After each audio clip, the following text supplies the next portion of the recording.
So when I was running pricing at a company called Automox, started running pricing when the business was doing about 10 million in ARR, left the business and left my role in pricing at about 40 million in ARR. Through that journey, every time we wanted to make a change to pricing, it was a 2-quarter engineering sprint. And that was unbelievable to me. It really is what led me to co-founding Schematic with Ben and Gio. And so much of that problem comes back to how we architect pricing. And somebody said this to me a year ago. They said, price as a number, pricing as an architecture. And I love that idea. And that's really what Ben and Shar are going to be talking tonight about. It's how do you think through and build billing architecture in such a way that you have the flexibility and the agility and the iteration pace to be fast and competitive in a market that we obviously all know is extremely fast moving. So by way of introduction, Shar is a great founder. His company was acquired by Stripe. He led a lot of the progressive thinking around Stripe's billing product for the last few years. He recently left Stripe and is now leading billing at Vercel and leading a lot of the thinking at Vercel. So just some exceptional thinking across some companies with massive scale. Ben is the founder and CTO of Schematic and is actively every day trying to build a lot of this architecture. So I hope you get a lot out of this. And without further ado, I'll leave it to you guys. Yes, thank you, Finn. Thanks everybody for joining today. Wanted to do a quick straw poll maybe before we start. Has anybody here watched or listened to Finn's podcast, the Monetizing AI? How many people have seen it? Okay, some super fans here. So one of our formats there is the kind of like a roast that we do. We'll pick on a company and roast their pricing page, roast their billing. And the Vercel episode for that was ended up being kind of like one of our touchstones that we would refer back to and kind of point to Vercel. It's like, okay, this is how you should do it. This is how you should do your billing experience.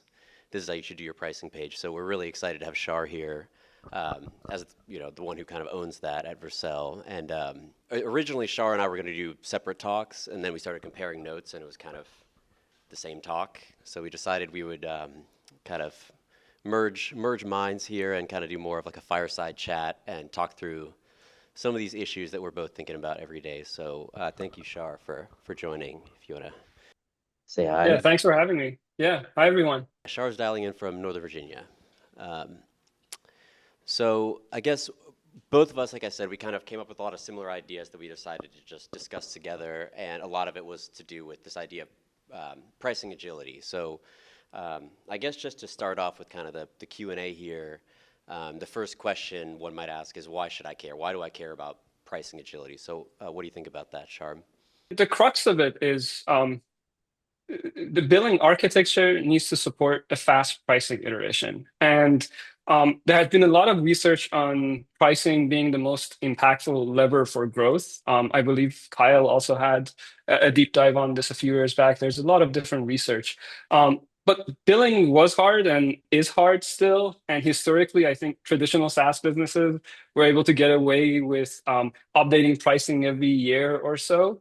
But that just can't cut it anymore. I think the pricing changes cannot be in the back burner with AI in the mix. And I think there's a lot of reasons for that, but there are two core reasons, I believe. And one of them is AI is fundamentally token-based. So you end up either pricing based on tokens or some combination of credits or usage-based in arrears. It's going to be usage-based. And that means you're going to, one, these models are going to change in pricing fast. Their new models are getting out frequently. So you're going to have to adapt to that, and you have to support that pricing model. So that means you can't change pricing every 6 months or roll out a new pricing every 6 months. And the second reason for that, I think, is just the velocity of shipping has changed. You're shipping much faster, which means you're going to want to monetize those features faster than you used to. So pricing is really not something you can put in the back burner. And to put that in perspective, actually at Vercel, we launch a lot of pricing changes. I think we have average of 5 to 6 pricing changes per month, and those include things like new SKUs, add-ons, or packaging changes, basically.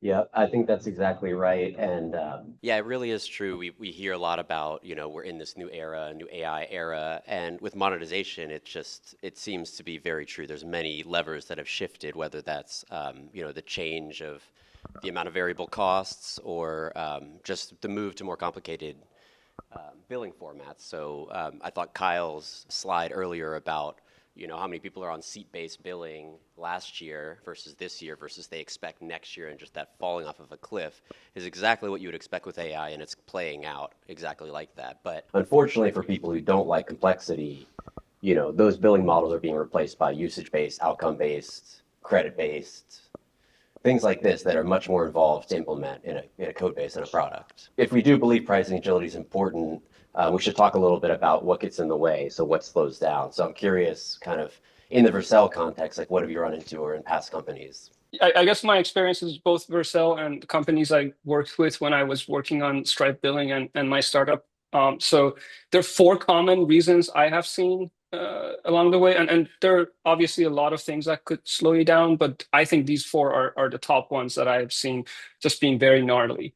The first one is just multiple places to change your pricing. Now, the most common one in this one is you typically start with a self-serve PLG motion. And then at some point you add sales motion because you got that one enterprise customer who's coming in and wanting a custom rate.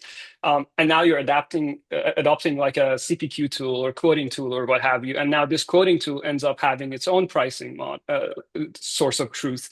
So then you kind of split between your PLG have one source, your SLG has one source.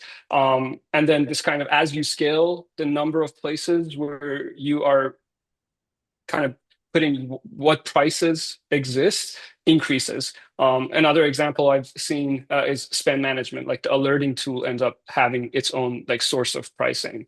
And the way this actually slows down price changes is, one, you have multiple places to go out and make sure they're in sync. So you end up with a lot of incident potentially if they're not. And at minimum, the amount of work that you have to do to actually update these places all at once.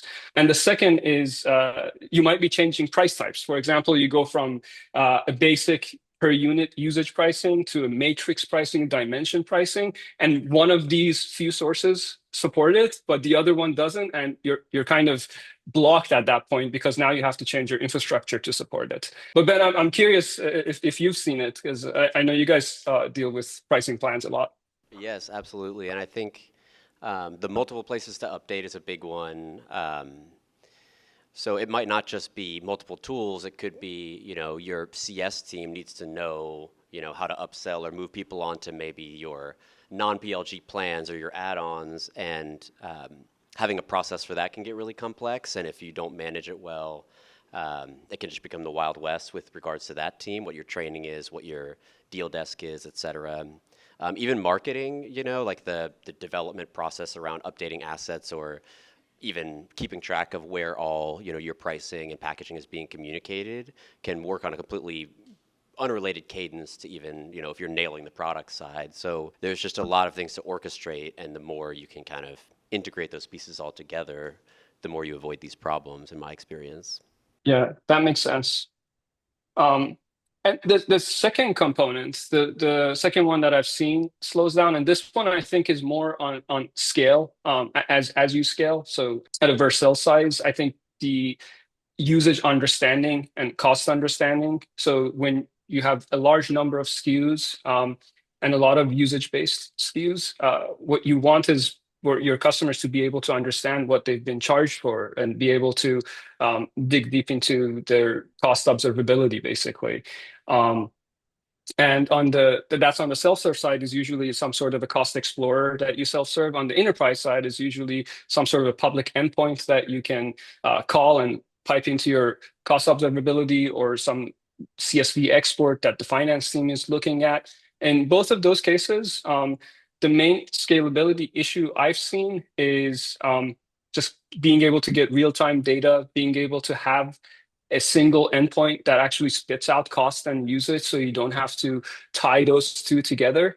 And the second one is like the user being able to tag their costs. One example I've seen is department, for example. Different departments want to tag their usage and look at the cost for each of those departments. Those are obviously things that are not priced in Vercel case, for example, but the user wants to actually see that. So I think in this case, you really want a single source of truth for your cost and usage data in one place. Yep, absolutely. And the SKU sprawl is a huge issue here with, if you don't have the right tooling, it just causes you so many headaches over time.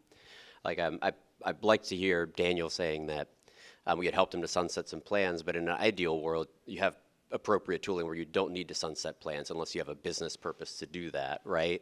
And as a developer in the past, I found myself in many situations where some legacy SKU was holding me back from performing some migration or at least moving as fast as I wanted to do, right? And so getting your architecture right up front can help you to not put yourself in that situation. Next one, I think you probably know a lot more than me. It's entitlements. They could become painful. And I've seen it become painful, one, in repackaging. So typically when you like roll out a new plan, for example, what happens often is you have hard coded the if plan X, then give feature Y. And as you add more plans, that just becomes very difficult to scale. And on the sales-led motion, the way entitlements become a pain is when you want to give custom rates to your enterprise customers and you're using something like Salesforce, and Salesforce now is a source of truth for entitlement for enterprise customers, but then your product is a source of truth for self-serve customers. And now you have a problem of like who actually owns the entitlement source of truth. But Ben, I know you probably have a lot more context than me here.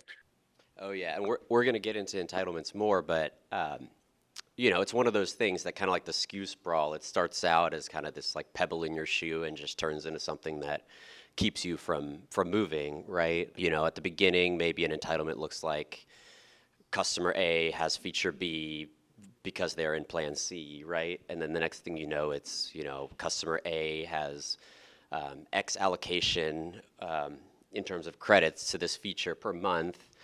They can buy more at some rate, and if they don't use them, they roll over just in some behavior. And at a certain point, there's so many variables here that you're looking at quite a bit of logic that you have to implement to keep up with making sure all the accounting is right, like Gio was talking about earlier, making sure things are communicated, like you were just talking about, users have transparency, and just when someone goes to use the product, they get what they paid for, right?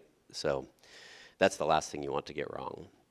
And fourth one, I would say, is the UX flow. And the UX flow, specifically with the product-led growth motion. So for example, we add add-ons every once in a while, and those add-ons, if there's no standardized way to actually implement them, different product teams or different engineers would end up actually just building the add-on on the self-serve flow in a different way. That's one. The trial flow, the checkout flow, all of those could, if there's no standardized pattern or there's no SDK that you're using to streamline it across the board, it could become pretty hectic to scale over time. Yep, and that's an area where I've seen one of these just across the board slowdowns where it's just prioritizing the dev work to make the change. Like Gaurav was talking about, like you have to make a case to make the pricing change, and if you don't necessarily have the data, you could be spending 6 years to do a $10 price change, right? And that UI layer is somewhere where oftentimes like getting the dev work scoped can just be a real slowdown. Yeah, I actually saw like the other day an add-on that was completely outside of the add-on box that we typically have, and that was a great example of just not a standardized pattern that could happen even at a large scale. Yep. Well, let's talk about the architecture. So we want to avoid all these problems. There's so many different kind of holes you can step in here. I'm going to pull up some of your slides here, but let's let's see. All right, yeah, so let's talk about the architecture. How do we avoid this? What should our architecture be to not have these problems? Yeah, I can't actually see the slide, but I think I can just speak through it. We're on your architecture, self-serve, sales-led, forking slide. So basically, I think the solution to the multiple pricing problem is being intentional with a source of truth for your pricing. And where I have seen this work well is just have your PLG pricing as the source of truth when you are adapting adopting a SLG motion or any other tooling. So just keeping a single source of truth is always the way to go. Just down the road, you don't have to worry about those multiple places. And the problem with the pricing type is also going to go away because you're not, whatever your source of truth supports is going to kind of be applied across the board.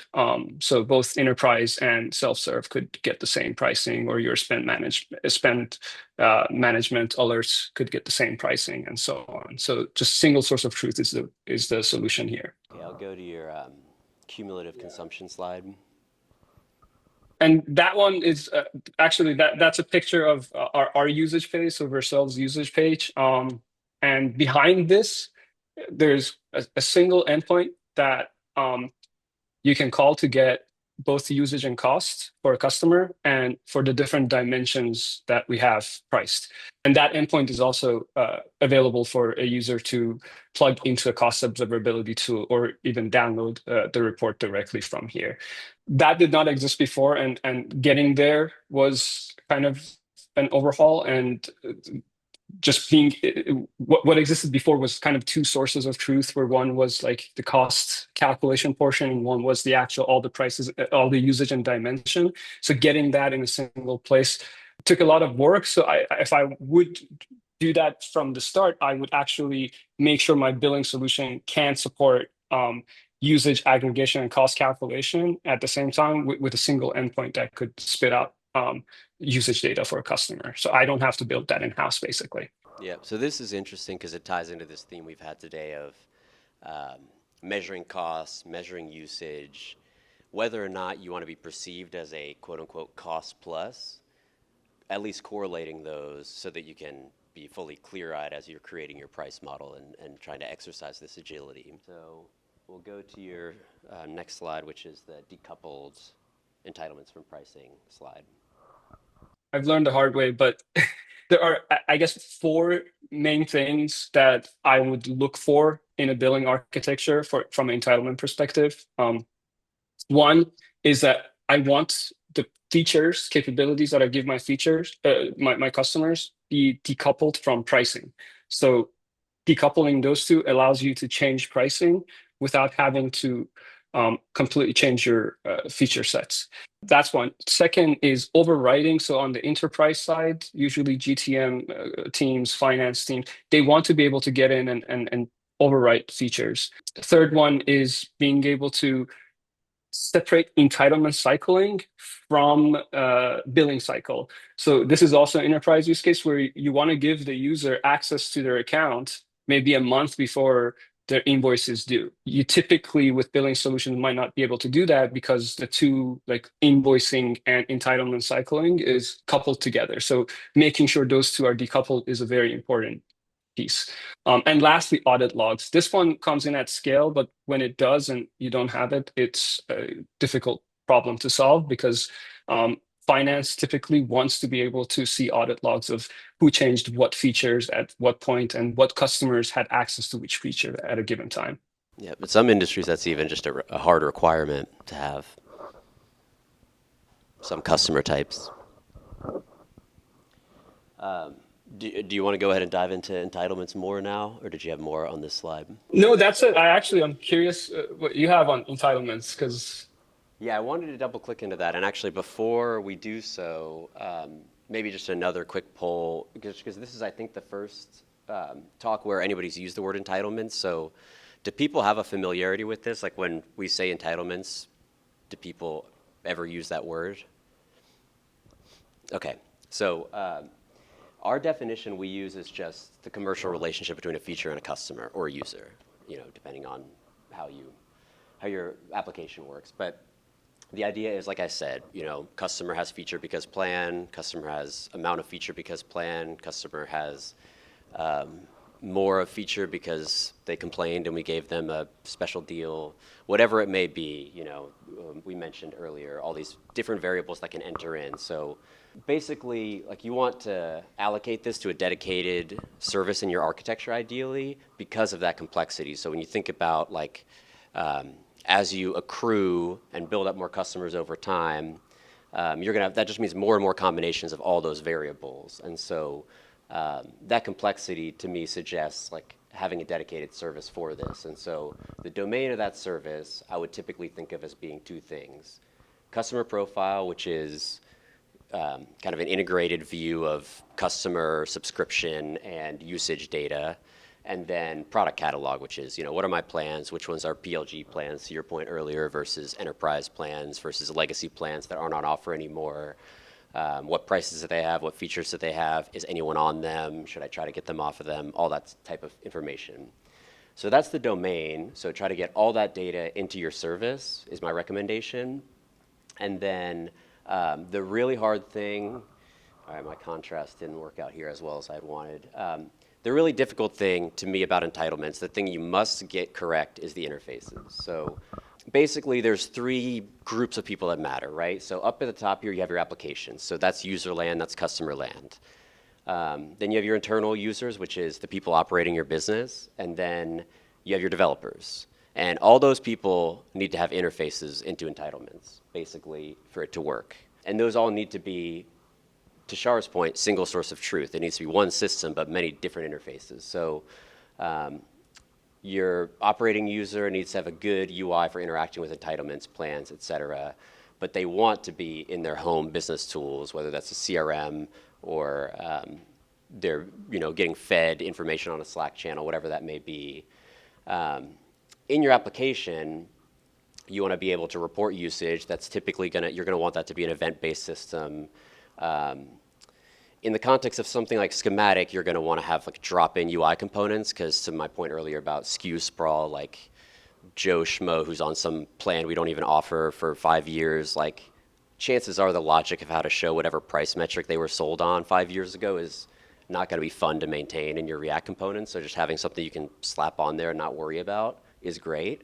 And then access checks, like to the point earlier on the 4 Ps about protection. At a certain point, if you're protecting people, you're probably not just cutting off their billing, but you're cutting off their consumption as well. So you need an access check of some type. And the ideal primitive for that is going to be like a feature flag of some type. And then aside from that, the only other really critical interface is something to perform offline communication with other business systems. So I put a webhook in here.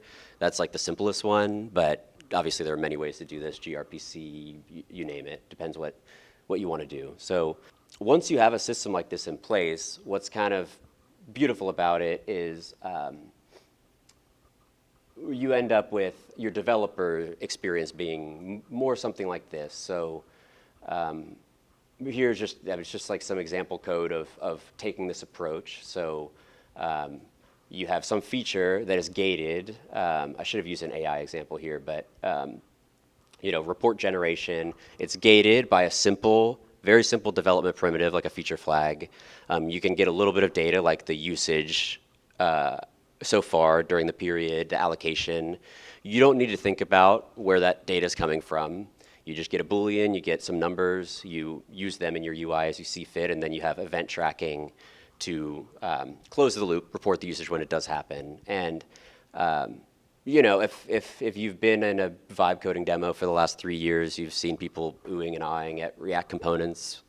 That's not the point here. What I want to bring attention to here is what's not showing, which is, well, what isn't showing? Subscription, plan, anything to do with your business, basically. And that is the critical point, because having an architecture like this means that you can accomplish something like this, which means when you want to change your plans, when you want to change your packaging, all of those many, many variables that interact with each other to create, escalating complexity over the years you're running your business are just tucked behind this little, disabled equals not enabled check, right? So this is what I mean when I talk about pricing and packaging agility, is creating a architecture where you won't know the future. You don't need to plan out all your pricing. You just need to have the proper primitives to tuck things behind so that in the future you can change your mind about things. Oh, I forgot you can't see, actually. Sorry. Yeah, I see where you are actually. Okay, so we might be, I think we're running out of time. So let's just assume like you've nailed all this, you have all these pieces in place, and you're running with it as a business. It's always important to check your work. So this is something I was curious to ask you about, Shar, is like with the infra you guys have, how do you know if it's working? How do you evaluate it? What do you keep an eye on basically over time? Basically, how we measure success of whether or not our billing architecture is scalable and we can change pricing fast. There are three core metrics I track, and I highly encourage basically every founder to track these. One is how often can you change pricing? This is typically a manual metric, but it's okay. Just track it so you know, is it 1 day, 1 week, 1 month, 2 months? That should give you like how your pricing agility basically, and it should not take over a week or a few days of being able to change pricing. Second one is how reliable your billing solution is. So I usually look at uptime. Typically a 5.9 or more is what you're looking for. And if it's less than that, there is a problem with your billing infra. And the last one is more qualitative. The tickets that you get, the customer support tickets, how many of them are related to billing and pricing or payments or what have you. That should give you enough kind of gauge on whether or not your infra is working. Awesome. And before we go to questions, actually, did you have anything else you wanted to say about SDKs or the tooling aspect of this? I realized I got too passionate about my entitlements pitch and skipped over it. Honestly, I mean, I'm in the belief that the future is embedded UIs, and you do not want to deal with billing to scale. You want to build your product. So the more you abstract away all the stuff you need to roll out pricing, the faster you're gonna move. Agree more. Should we go to questions? Right. Okay. So what questions do people have? Anything about billing, architecture? Yep. I'm curious more from a kind of like think about systems more upstream from billing, right? And how they're kind of, as we talk about the different sources of truth, the different data infrastructures. So think CRM, CPQs. As you think about those systems, the data infrastructures there, how do they interact and with billing? And do you have a strong point of view around what the future should look like? Should there be pretty standardized, generalized kind of like data structures? Or do things kind of work as is, despite all the various different vendors, as everyone tries out different pricing models and go hybrid, all the different pieces, components that might have to feed into it? Yeah, for what it's worth, I don't think this is a solved problem. There's a lot of different sources, and you have to figure out how to aggregate them. What I've seen is, everyone piping their data into a data warehouse, but there's also a lot of problem with that. I'm in the belief that you need to own the source of truth for all this data. So regardless of how you're storing them, you should kind of centralize that data set. And also, I think the future is mostly unbundled. So there's point solutions that are doing one thing really well. So this data fragmentation is just going to become more and more over time. So I think the data warehouse, like piping everything into like Snowflake or something at the scale is what I've seen. I don't know, Ben, on the different scales, if you've seen something differently. Yeah, I definitely agree that it's not a solved problem, and the CPQ side, things like that. You see a lot of new kind of people stepping into the ring to try to make this work better. So definitely not a solved problem.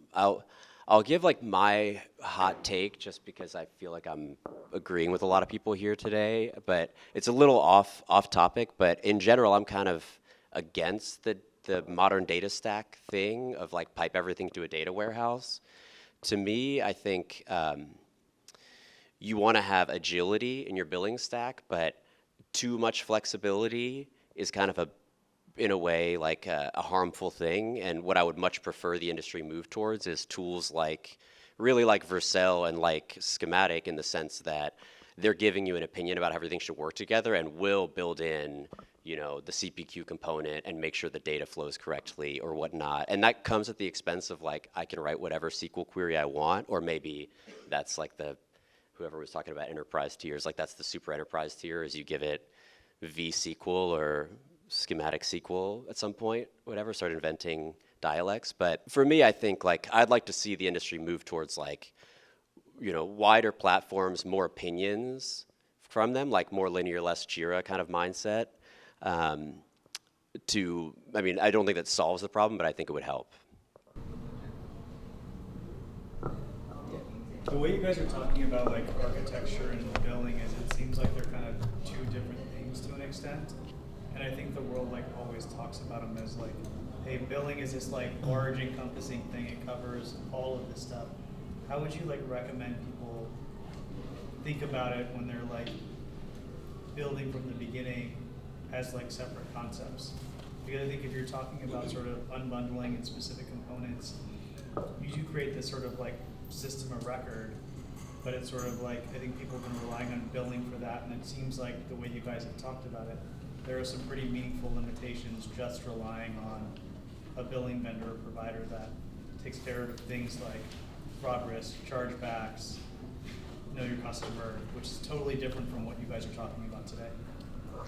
Yeah, I think that's absolutely right. My feeling on it is this idea of like an entitlement service, and especially just leaning into the complexity, leaning into just embracing that that's going to be there, is newer. So I don't think that kind of line of abstraction that we were talking about was necessarily there when people were starting companies 5 years ago.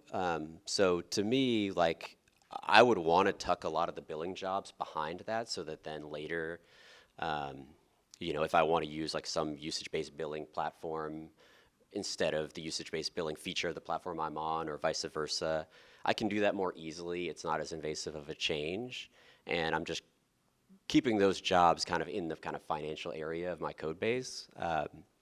And I think in this day and age, somebody also was talking earlier about developers having a backup plan and wanting to just be ready to churn from you if you raise your prices. I think that's another thing here. It's like you hear a lot of people that have various dissatisfactions with various billing vendors, and you want to at least have like a, you know, viable plan of action there as well, I think. But I'd be curious, Shar, coming from the other end of the spectrum, what you think. Yeah, I think this is a very controversial topic, I think, and it's to my point. Like, I think the future is. What was that? I'm kind of trying to be careful, yeah. So sorry to cut you off. I mean, the unbundled world, like, for example, like, I'm looking at Schematic, and you guys do amazing job at entitlements. Why would I go pick a solution that does everything but not as well in those pieces, and instead pick something like Schematics on the entitlement side, and maybe different solutions on like tax or invoicing and what have you? Like, that should be the world where I pick the best tools for their job, rather than picking the one thing that does everything but not well. I think that's the future. That's where the future is going. And the flip side of that is obviously the data fragmentation part of it. That's not been solved, because you're inevitably gonna have to figure out how to patch and kind of centralize the data set. So you either pick one solution that does most of the things and use that as a sort of truth and pipe everything to that, or you kind of own the centralized source of truth. And that's kind of my current thinking on that. Right, yeah, you're making me realize like a very critical point here, which is entitlements can't be done correctly without being invasive to the product, right? Like I said earlier, the most important thing is people get what they paid for when they go use your product. And a billing tool is always going to be more focused on the experience of the finance or the accounting, you know, set of user stories. So it's kind of by just nature a less invasive to the product, you know, tool versus entitlements.